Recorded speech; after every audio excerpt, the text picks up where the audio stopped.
Good evening and welcome to DETV News, your trusted news source. I'm Matt Ford. We begin tonight with heartbreaking news of the passing of one of the pillars of our community.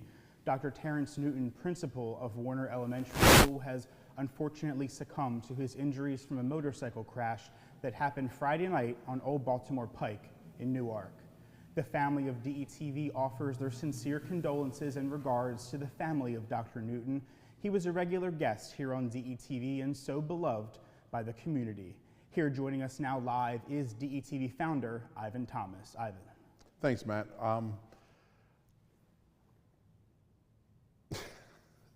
You know, you have something that you want to say and you just blank out. We all know, before Dr. Terrance Newton, we knew him as Newt, guy from East Side who loved living life, who loved just being who he is. Terrance Newton was not just a pillar, not just a staple in the community, but a hero. When I first met Terrance Newton, when I was a kid growing up on the East Side, and then when I went to college, he was one of the first people to take me and just walk me through campus and give me the campus of DSU and give me the do's and don'ts.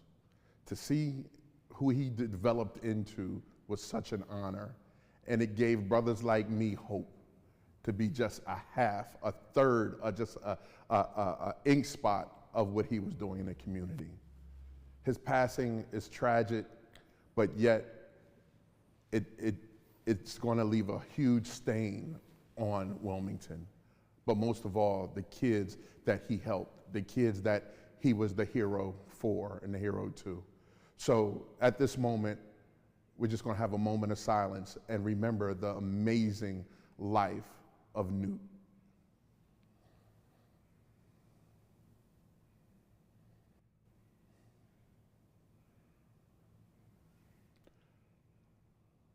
And remembering him, let's just do that.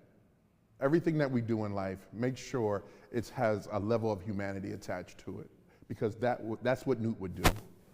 The kids that's at Warner Elementary, let's reach out to them and still be that hero to them, to let them know that we are here in unison to help them get through. Newt was a hell of a dude, man. If you've seen him, you just loved him. He crossed the line plenty of times, but he had this unique way of bringing people together. Newt, we love you, man. And we love you, we love you, we love you, man. Thanks for being you, and thank you for sharing a moment in all of our lives. Back to you, Matt. Ivan, thank you. In other news, when the Wilmington Fire Department found out that the Warner Elementary principal was injured in the accident and unable to greet his students in the morning, the department swooped in to save the day. Members both on and off duty came to welcome the students. In other top news, the mayor's city's budget cuts and how it may affect the pockets of Wilmington residents are topping news today as well. Mayor Mike Purzycki presented the 2023 city budget proposal of $176.9 million before City Council last week. Included in the budget is a 7.5% property tax increase, a 5% increase in water and sewer fees, and the elimination of 14 city government positions. Now, according to the mayor, wage and tax revenues are down. That's due to many employees working from home, while tax refunds for those workers have increased.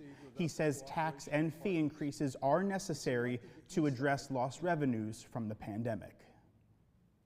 And it's only been a month since the formation of the Delaware Department of Justice's Human Trafficking Unit, and within the unit's first month, 3 illicit massage establishments have been shut down. In early February, both Dream Spa and Zen Holistic Healing, located in Wilmington, were closed as its patrons were evicted following an investigation by the HTU.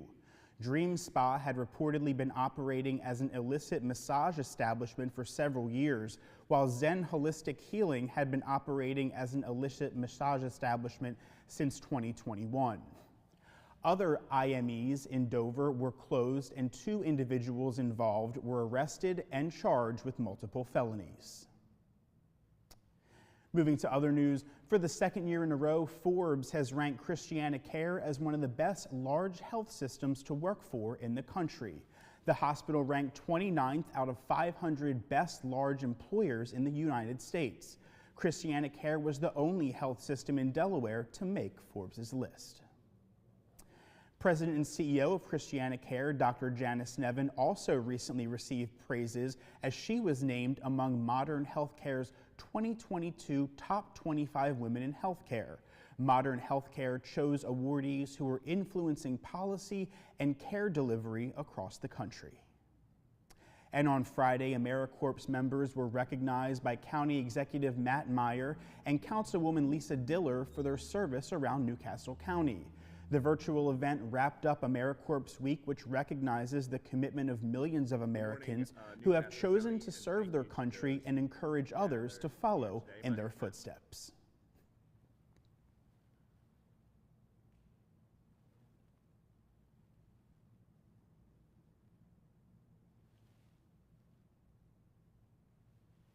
It's great to recognize AmeriCorps Week. I like to say in Newcastle County, every week is AmeriCorps Week, not just because of the work that so many of you watching today are doing through National Health Corps and so many other programs, but because of the legacy AmeriCorps has left on our county and our community. Both Councilwoman Diller and I.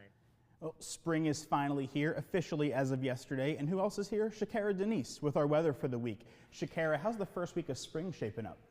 Well, Matt, I can say that the temperature will be pretty high, but that doesn't mean that it won't come with some showers. Tomorrow we'll have a high of 65 degrees with mostly cloudy skies, but it still should be a pretty nice day. But on Wednesday, we'll begin to see some rain in the afternoon and a possible thunderstorm late in the evening. The temperature will be a cool 58 degrees. Now, the storm will probably carry on into Thursday morning, and the rain will most likely continue all throughout the day. But at least it'll be pretty warm with a high of 67 degrees.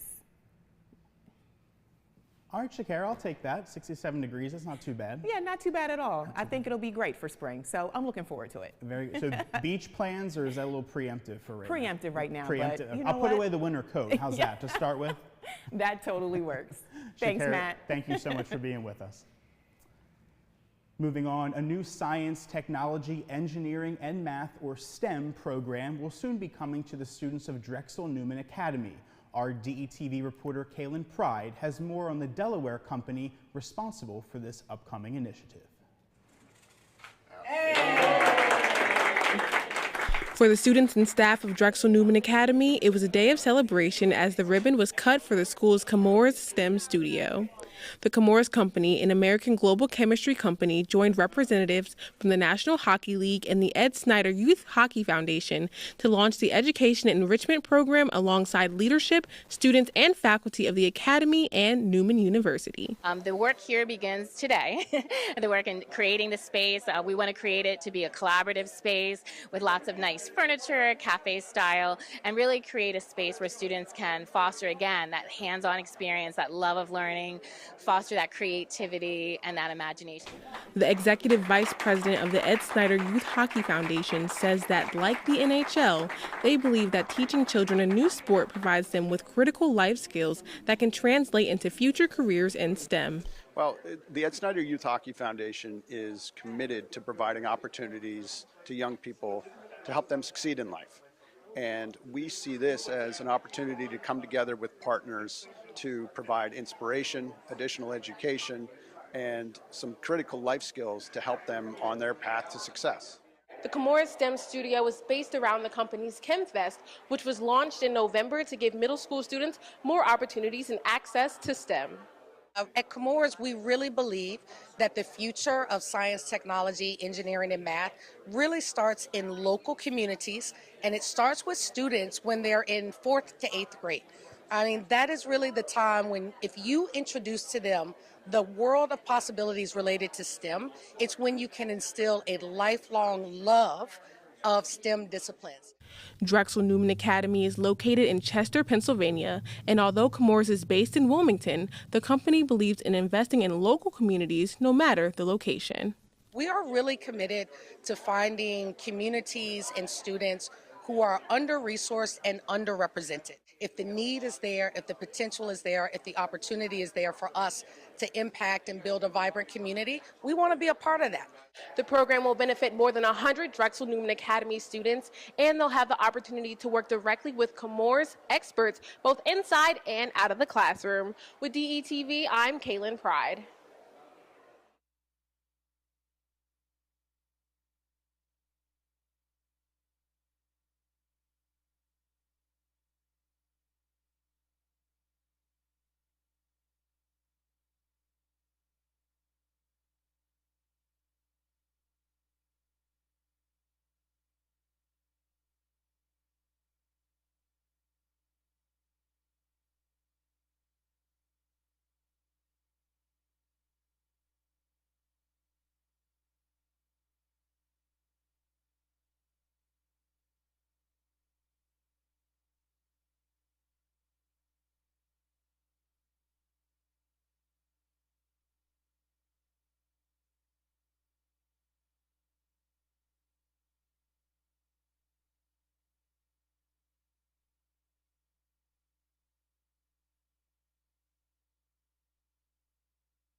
Then Nova, though, they would find their stride. A couple threes to drop. Caleb Daniels, he finished with 13. Justin Moore, another triple for Villanova. Moore had a game-high 21, and Gillespie, Moore, Daniels, he's the backdoor. They find him on the baseline. He's able to slam it through, and Villanova, they get the win, and the Hen season finally comes to an end. Jair Davis led Delaware with 17 points, but what a year it was for the CAA champions. Well, the men, they tipped off at 2:45 on Friday, and the women, they tipped off at 5 o'clock, just a little bit further down south.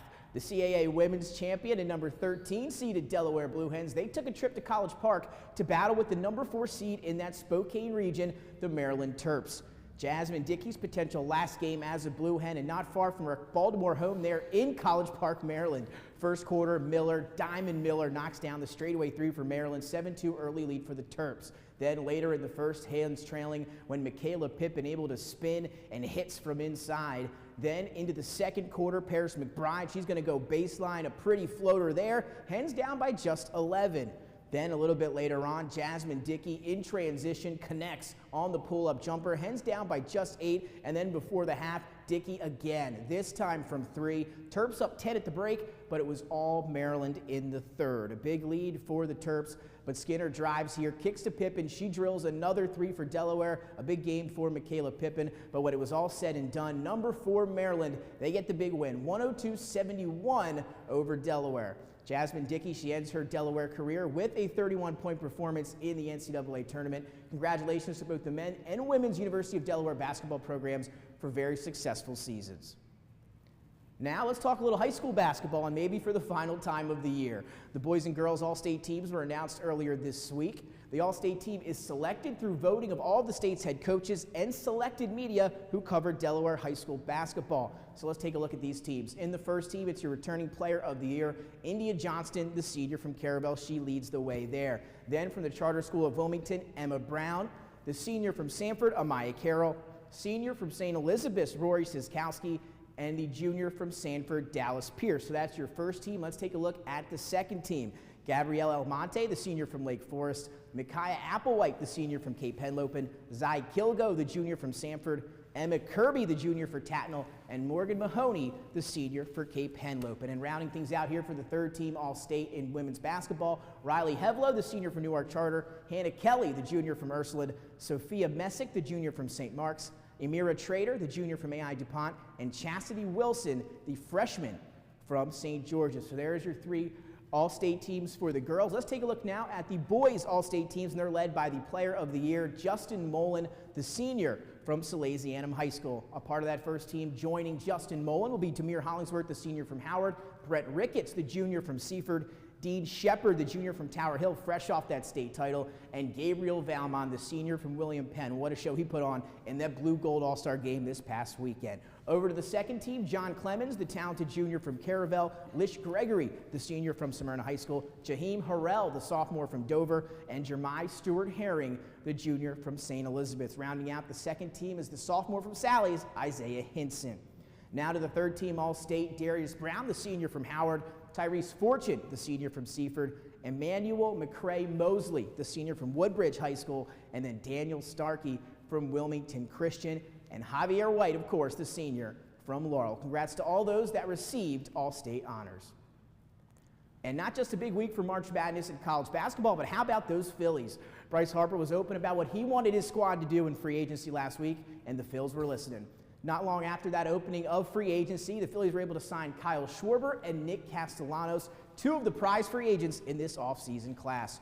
Schwarber, he agrees to a 4-year, $79 million deal, and Castellanos a 5-year, $100 million contract. So the Phillies are spending that money on some hitting. Going to be an exciting opening day against the A's on April 8th at 3:05 p.m. A week later than initially thought due to that 99-day MLB lockout. Well, it was a tough loss for the Sixers last night, a rough fourth quarter for James Harden. And Doc Rivers, he took some heat afterwards as well after blowing another double-digit lead in the loss to the Raptors. Good thing is, though, it's a quick turnaround for the Sixers tonight. They'll have the second of back-to-backs, but it'll be against the East-leading Miami Heat. And, Matt, it's going to be a little bit challenging. No James Harden, no Joel Embiid. They were both initially thought to be playing. That is no longer the case. They're going to be out. Harden with a hamstring, and Embiid going to be resting with a back injury. Tip-off just around the corner at 7:30, Matt, on NBC Sports Philadelphia. But I don't know. We'll see how that one goes. It's going to be a tough game, right? It's going to be a tough one, for Without sure. the two of them, for sure. I do want to give a huge congratulations to my alma mater and University of Delaware. They did a great job, Nick, this week. This whole March Madness, they did great. All right, well, that's going to do it for tonight's newscast. Thank you so much for joining us tonight for DETV News. I'm Matt Ford. Be sure to check us out all across social media. Stay well. Be sure to hug your loved ones. Give them a call. We'll see you again next time.